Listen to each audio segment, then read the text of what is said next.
មានម្ដាយ3តក្រម្ដាយ3ចំនួនតាមពិតចំនួនឪពុកម្ដាយរបស់ខ្ញុំគាត់វិវត្តវ័យកាលរបស់គាត់នៅក្នុងសម័យសង្គ្រាមជាក់ស្ដែងនៅក្នុងប្រទេសមួយដែលអត់មានសន្តិភាពការសិក្សាក៏អត់មានចំណូលរបស់សេដ្ឋកិច្ចក្នុងគ្រួសារក៏អត់ជីវភាពប្រកាសជារស់នៅតាមសមាជីវោកោនអាត្មាឲ្យទៅរស់ពេលនោះឪពុករបស់ខ្ញុំប្រឹងប្រកប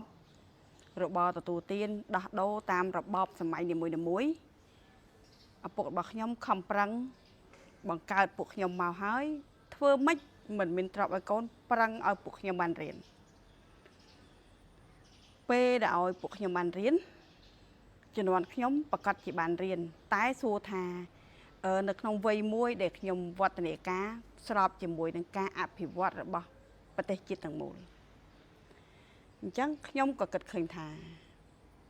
ការដែលឪពុកខ្ញុំខំឲ្យខ្ញុំរៀនដើម្បីឲ្យខ្ញុំឈប់លំបាកអញ្ចឹងការដែលខ្ញុំប្រឹងដោយលំបាកគឺដើម្បីឲ្យកូនរបស់ខ្ញុំ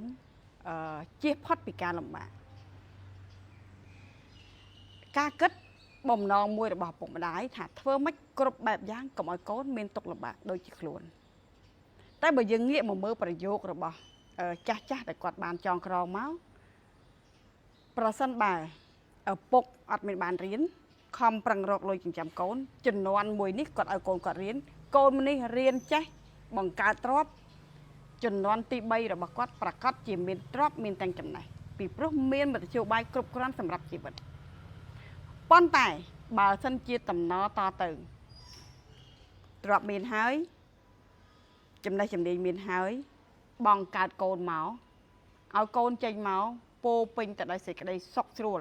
មិនជួបការលំបាកមិនជួបការតស៊ូអត់ធ្មត់មិនធ្វើការលំបាកឲ្យកូនឃើញប្រកាសជាកូនអត់មានសេចក្តីប្រឹងប្រែងតស៊ូអត់ធ្មត់បន្តមកទៀតគាត់នឹងខ្ជិលខ្ជាក្នុងការបង្កើតចំណេះដឹងឲ្យកូនរបស់គាត់ទៅចំនួនក្រោយ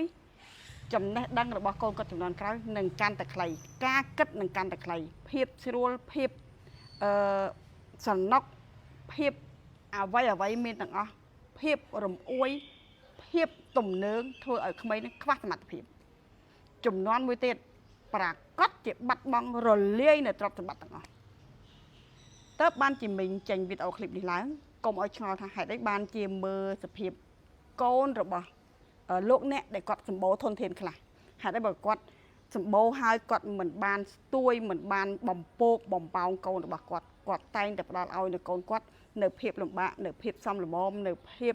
ការប្រត់ពីគ្រួសារដើម្បីទៅរៀនប្រត់ពីគ្រួសារដើម្បីទៅធ្វើការដោយសារគាត់ចង់បន្សល់នៅការតស៊ូអត់ធ្មត់ឲ្យទៅកូនពីព្រោះខ្ញុំក៏ដូចគ្នាក្នុងចិត្តរបស់ខ្ញុំមិនបំពោកមិនតំណែងកូនច្ដាច់ខាត